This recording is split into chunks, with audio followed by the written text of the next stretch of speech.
All right, we're live, folks. Hello, Cowboys, Rebels, and Troublemakers, your product launch sales team. That's what Chris and I are going to talk about today as part of the whole agile market entry model of attacking new product sales and new product launches. This is Chris Morrison. I'm going to talk about the session, and we're going to get right into it because Chris is the guru on this. It takes a different innate ability, skill set, and management style to successfully launch disruptive tech. In this article from HBR, The Learning Sales Curve, Mark and Charles refer to the Renaissance rep, ideal for this stage of the product lifecycle. You can find them, this Renaissance rep. You can find them in the Cowboys, Rebels, and Troublemakers in your sales team. So Chris is going to talk about that. So Chris, David, Cowboys, Rebels, Troublemakers. Yeah, I love this topic. Yeah, we love the title for sure. It's pretty wild. So what do you mean? What are you trying to get at? Tell us. Let us understand. So can I tell you a quick story to kind of kick things off? Story time with Chris. Yes, go ahead. Uncle Chris, tell me a story. This all started, I had a client we had launched, and I was working, the CEO who brought me in to help with the sales, and it was for pretty disruptive technology. We were using diagnostics for major depressive disorder and psychiatry.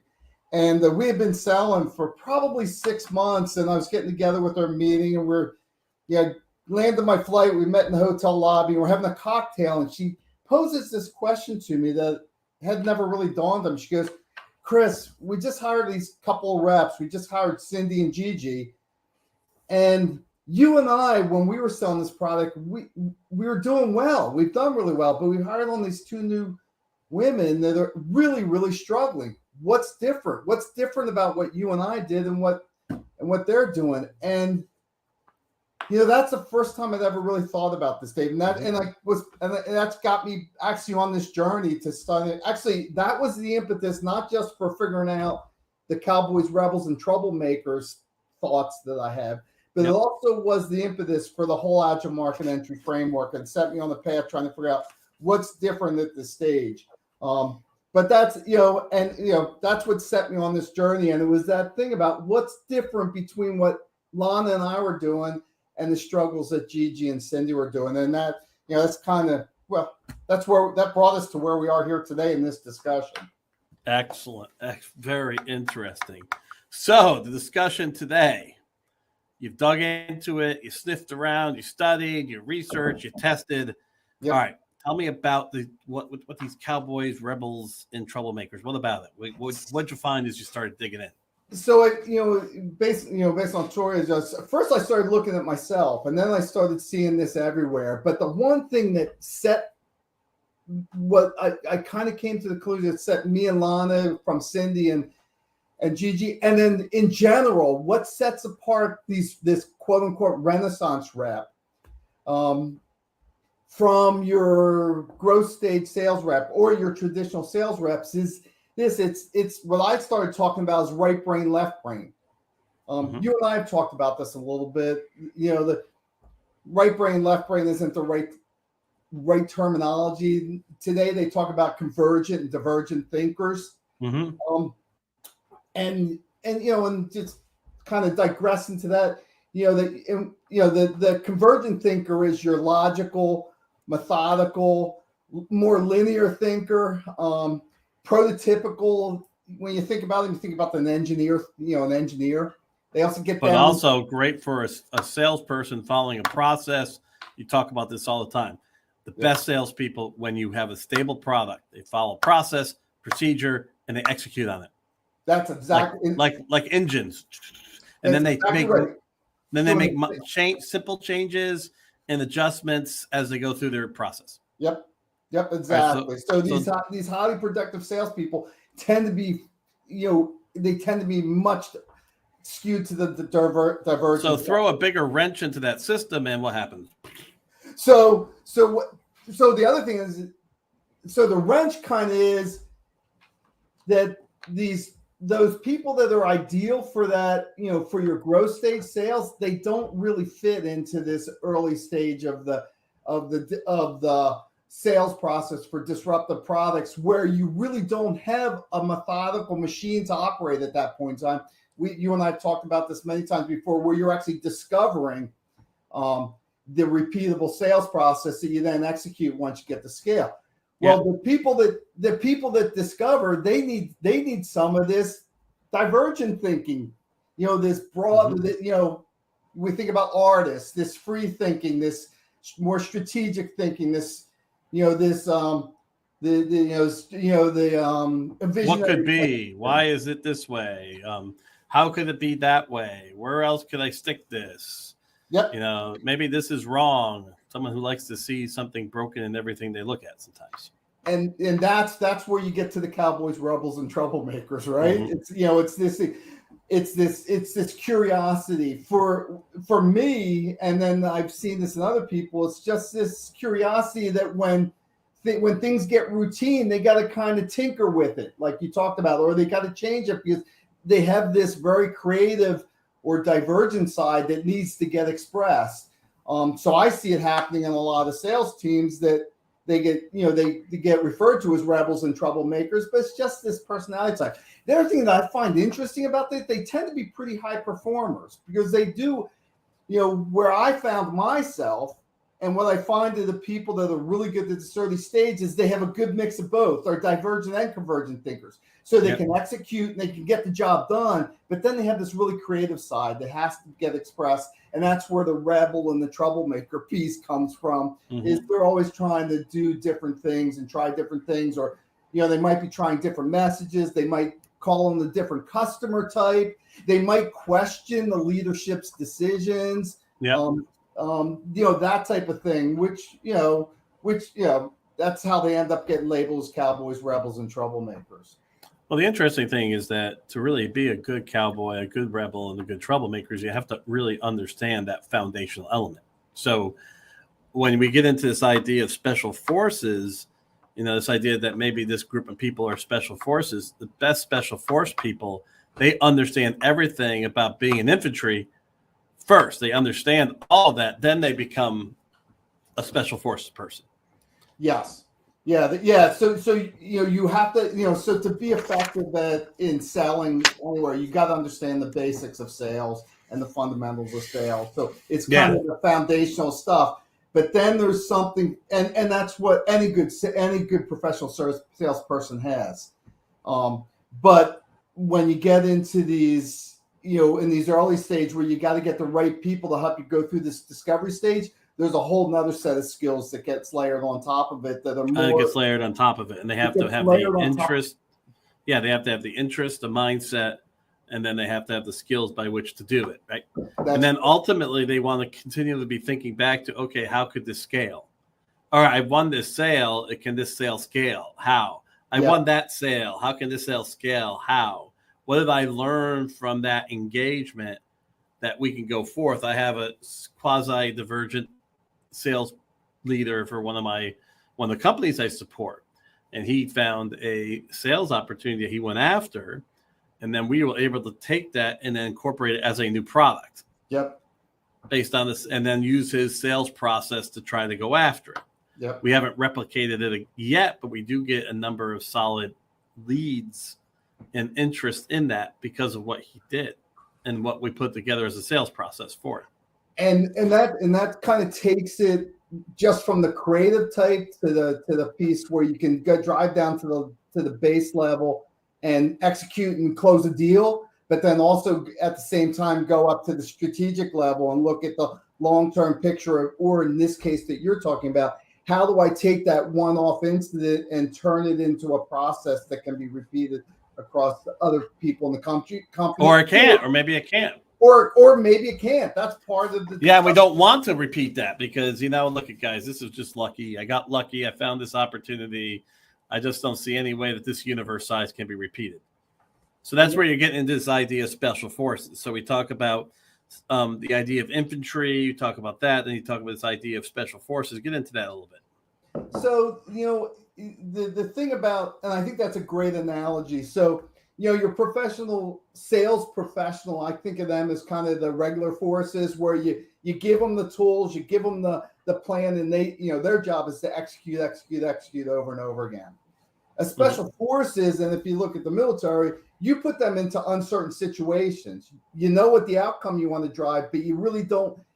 You have a plan, but the plan is a lot looser. So they have to have a skill set that's more general than your infantry forces. They got to be able to assess the problem, figure out the problem fits in the existing model that they're operating in. If it doesn't, they have to then start to come up with other solutions to that problem to get to the outcome. That's all the way, and make sure none of them die, because their number one goal is to keep each other alive. Exactly, and that's the other thing, that you also put them in the riskiest situations. Which is, I hadn't thought about that before we're talking, but that's the same thing for launching a product. And they're okay to die. See, that's the thing I like about this idea of Cowboys, Rebels, and Troublemakers. Most of them are willing to die on the place that they're trying to go, meaning they're open to failure. And I know that's what you were getting at. So, I mean, now we're getting into how to manage them and what you encourage them. One of the things that's very different. But it's also a personality trait, though. You want to find people who are so confident that they can accept, okay, this didn't work out. Well, it's that combination of dealing with the uncertainty piece of it, but also then taking risks to find their way through the uncertainty. That happened to me with a startup I supported for a year and a half. I mean, I went into it and I looked at it and I was excited about it, but ultimately I was accepting that what I was doing wasn't working. So I was willing to go into something that I knew might not work, and then have the understanding to accept the fact that, yes, in all the ways I tried, it did not work, and not be like bothered by being a casualty per se. And that's kind of that risk taking, that do experiments, willing to fail mindset. We hear it and it becomes cliche-ish when we talk about this failing fast mindset. Well, it can't be cliche though. It's the sad thing about it, right? It has to be, and there's nothing wrong if again, what you're saying in this whole special forces versus infantry thing. It's funny, before the session we were talking about potentially skipping it, but I guess I got us deeper into it only because there's nothing that they're both important. One's not more important than the other, right? So it's okay and it's powerful to be infantry, and you can make a ton of money, and you can save a lot of people by being infantry, right? And I know you're not saying that, but I'm trying to get people to understand that this is truly a different skill set. Yeah, and one isn't better or worse than the other. No, there's just a different skill set. It's a different skill set, but it's also, you've got to be able to know when each skill set is appropriate. I got it. Absolutely. We talked about this in the earlier one we did on the innovation test cycle. When we use the wrong tools in the wrong circumstances, it doesn't work. No, it just gets worse, actually. And that's what happens a lot of times. That's where there's right and wrong. When you try to use growth stage or use your growth stage sales team to launch a product, you get in trouble because you're mixing the skill sets with the circumstances. So at this early stage, you need your special forces team that can drop behind enemy lines, figure out how to solve the problem on the fly, maybe throw out the plan completely and create a new plan to achieve your outcomes. And from a leadership standpoint, you've got to trust them to be able to get the job done without you pulling all the levers. You got to kind of let them. Everything you're saying is right on. Absolutely. And I guess I got into it because I hope to goodness that this idea of failure doesn't become cliche, that it's truly understood to be a skill set that needs to be looked for, and there's different ways to look for it. Yes. Because you cannot succeed in this job without it. Yeah, and it's interesting. So, and you're talking from the leadership perspective here. We've got to be in this particular role. We've got to be seeking out these people. I mean, I've got a great story. I had a client that I worked with a couple of years back where they had a sales rep in Florida that I spent a couple of days with, a woman, and she was one of these, special forces, these divergent thinkers, these rebel troublemaker cowboy. Yeah. She was doing a great job. They had a disruptive product, but their sales team wasn't treating it like a disruptive product launch. They were treating it like they were growth, and they were hammering on their sales team to execute, close, sell. And and they got into the death spiral, and it just kept. And with this one woman I spent a couple days with, and I learned a lot from her. The crazy thing is that, she was the sales rep of the year for that company. 4 months into the next year, she was fired. And the reason being, I talked to, my friend who brought me into the company, was a VP of marketing. He said that her regional sales manager said she was just uncontrollable. He couldn't get her to follow the rules. No, they should have built the rules around her. And by the way, we haven't mentioned this. Please don't hesitate to put a comment in if you have a question for Chris, a thought that you want to add, an experience you want to add. Please don't hesitate to pop those in.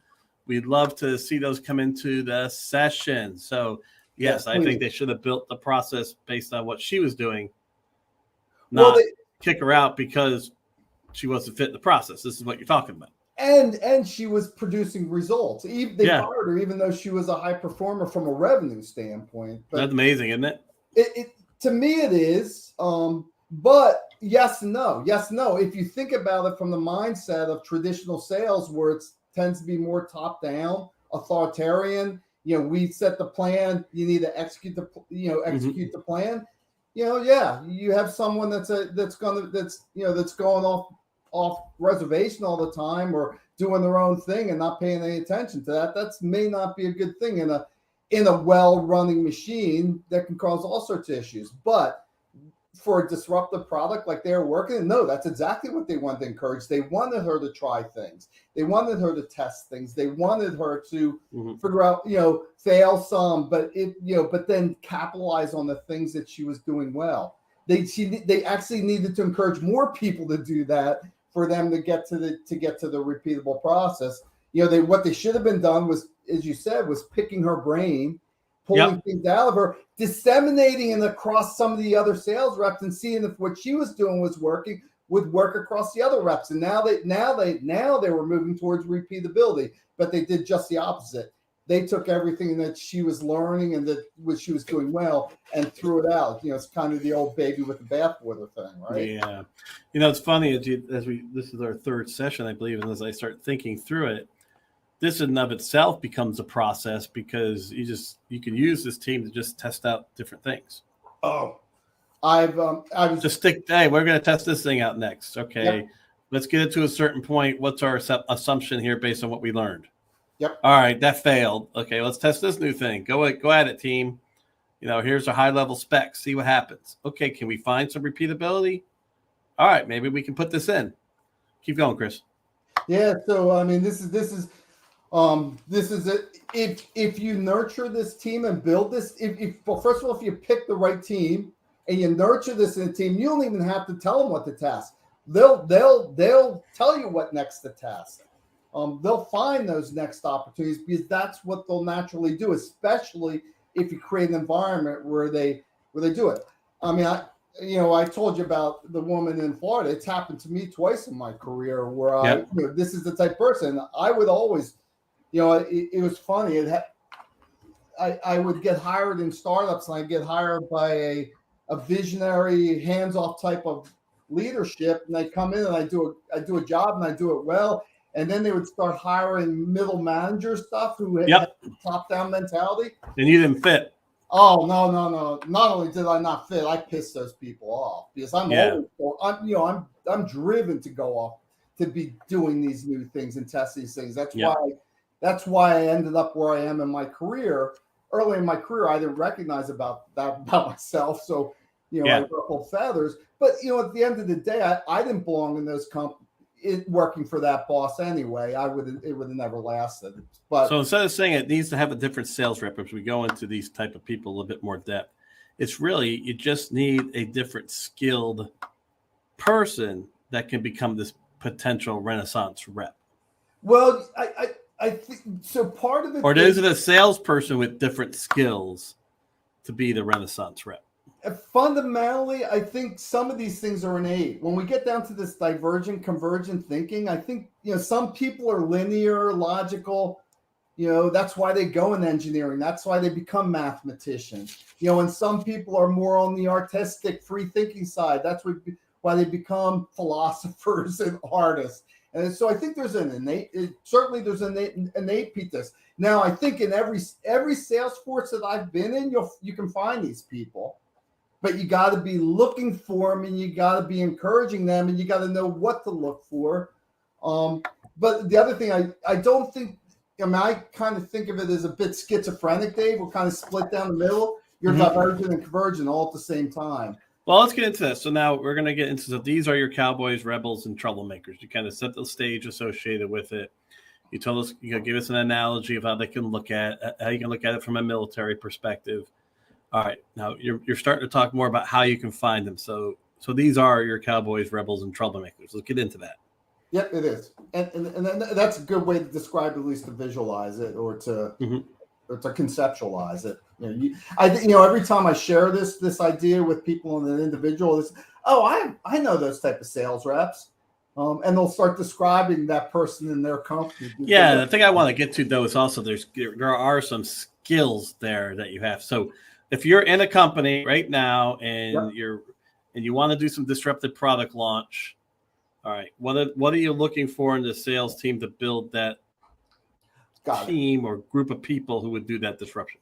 So who would push to try to sell the disruptive product? One is this creative thinking piece, right? Okay. They're coming up they'll be coming up to you with new messaging, or they'll be working with R&D. They'll be talking about R&D, about what's the next development of the product, so that they can start building that into their sales model. Or they might be the ones that start selling to a different market segment that you really haven't pointed them at. Because so one is this creative piece. The other one is this rebellious thing has to be balanced with this kind of collaborative thing. So they tend to be very good communicators. They'll be the folks inside your organization that not just talk inside the sales team, but they'll be talking to the marketing people. They'll be talking to the R&D people. They'll be talking to the back-end customer service people. They'll be managing the whole customer relationship, just not the sales process. Yeah, so there's a way to distinguish between the sniper, or the conflict style, be the kind of too cool for school person who complains about everything, or the sniper who complains about everything. This type of rebel is someone who's also proactively digging in information. They're looking and they're finding. But that's driven by trying to solve a particular problem that they're imagining. So there's also this. A rebel has passion. Remember, a rebel has passion. If you don't like what you're doing or working for, you can't be a rebel. Yep.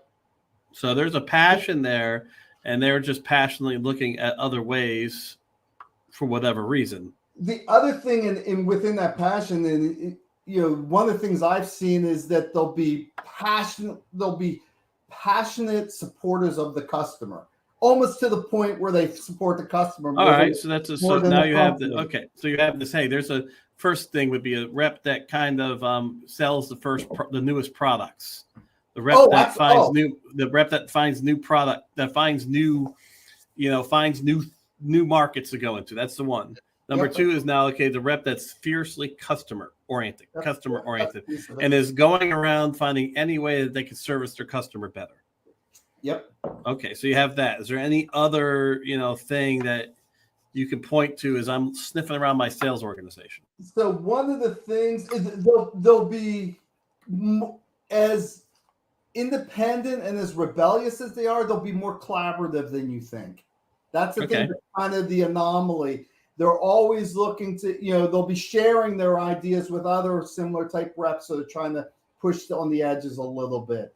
They'll be very, the other reps will like talking to them, because they'll not just hold their ideas to themselves and be protective of them. They'll be sharing them with other people to be helpful. So here's an interesting one. They aren't necessarily going to be your best salespeople though, on the infantry side. Correct. So they'll usually be strong performers, but they a lot of times they won't be your top reps, because they won't be the ones that are going to be the ones that are just going to make. They're not the ones that are going to be disciplined, making the 10, 20, calls a day religiously, because they'll get bored doing that. They'll get distracted by these little projects. So there's number three. They're not necessarily going to be your top rep, but they're going to be people who are respected and have influence. Now, the one thing that's in the regular sales force at the growth stage product. If you truly have a disruptive product, they will be your best sales reps. Yeah. Oh no, I get that. Yeah. When you yes, absolutely. If it's a disruptive product yourself, I get you. Yeah. Everybody else, and that's where it will differ. But if you're the mediocre hitter becomes the best manager in baseball. It happens all the time, right? Because there's different skill sets for being a phenomenal athlete compared to a prolific coach. I mean, what is it? Bill Belichick, I don't think played a day of football. If he did, it was no higher than high school. So, you get that type of thing. Yep. But you're not going to find them in your poor performers. That's where you're not going to find them. They'll be in they'll be like your upper middle class. Yeah, precisely. So those are the three. I really like that because we can kind of hone in on those three areas to be looking at. So these Cowboys, rebels, and troublemakers, we know they're going to have a combined thinking patterns, both divergent and convergent, right? Yep. We know that they're going to have the flexibility that a special forces person has when they are having to figure things out on the fly. Yep. Even though they're skilled, they have to figure things out on the fly. Yep. And then finally, that comes down to, the kind of these three elements. The one is that they're going to be good, but they might not be the greatest at the current product, but they're going to have a great reputation. They're going to be using the referent power base. They're myopically customer focused. Like, it's everything about the customer. Yep. To the point of detriment on the scale repeat side, right? Yep. And then finally, they're the ones that are selling to a new market without being asked, or selling. They're ones that sell the most of the new product that's out there. That came about. They'll be asking about when the new products come out. Not only when they ask what's coming out, they'll be asking about what problems it solves or what the features are. Because they'll be mapping up against the things that they're already finding out in the market. And I saw a note from Pat. And he mentions that the guardrails. This is a great point as long as they had guardrails. And that's jumping ahead, David, but I love Pat's point because how you manage them, you don't tell them what to do, you tell them what they can't do. I think that relates to Pat's Well, we're going to get into that whole management thing in another session. It might even be a tighter, smaller session.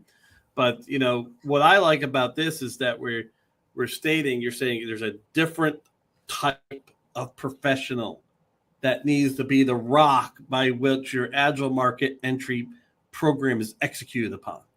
Exactly. But they don't hire the right rock.